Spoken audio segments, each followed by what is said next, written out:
Hi friends, இன்னைக்கு நான் chicken birth ஆகிற மாதிரி ஒரு கியூட்டான கிராஃப்ட் தான் பண்ண போறேன். அதுக்கு வந்து first white and yellow chart நான் எடுத்து அதில் எக் ஷேப்க்கு நான் வரைஞ்சிட்டு அதுக்கப்புறம் அதை நான் கட் பண்ணிக்கிறேன். எல்லோ சார்ட்ல மட்டும் நான் சிக்கனை வந்து அது உள்ளார இருக்கிற மாதிரி கரெக்டாக வரைஞ்சிக்கிறேன். ஆனாலும் அதுக்கு வந்து கொஞ்சம் பெருசா போயிடுச்சு. அதனால நான் சிக்கனோட பாடியையும் ஹேண்டையும் மட்டும் கொஞ்சம் சின்னது பண்ணிக்கிட்டேன். இப்போ ஒயிட் சார்ட்ல வச்சு பார்க்கும்போது எனக்கு வந்து கரெக்டாகவே இருந்துச்சு. நெக்ஸ்ட் வந்து என்கிட்ட ஐஸ் ஸ்டிக் இல்லை, நல்லா அருணை ஸ்டிக் நான் வந்து யூஸ் பண்ணி அந்த சிக்கனோட பின்னால நான் வந்து ஒட்டிக்கிறேன். அதுக்கப்புறம் அந்த எக்கு அந்த முன்னாடி நம்ம கிராக் ஆன மாதிரி வரைஞ்சோம்ல, அதை வந்து ஃப்ரண்ட் அண்ட் பேக்கை மட்டும் நான் வந்து டபுள் சைட் டேப் போட்டு சைட்ல மட்டும் நான் ஜாயின் பண்ணிக்கிறேன். உள்ளார வந்து ஸ்பேஸா இருக்கணும். அதுக்கப்புறம் அந்த மேல் பீஸை வந்து சிக்கனோட ஹெட்ல வந்து ஒட்டிக்கிறேன்.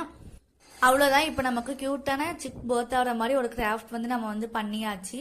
இந்த வீடியோ பிடிச்சினா லைக் பண்ணுங்க, கமெண்ட் பண்ணுங்க, சப்ஸ்கிரைப் பண்ணுங்க ஃப்ரெண்ட்ஸ். தேங்க்யூ, பாய்.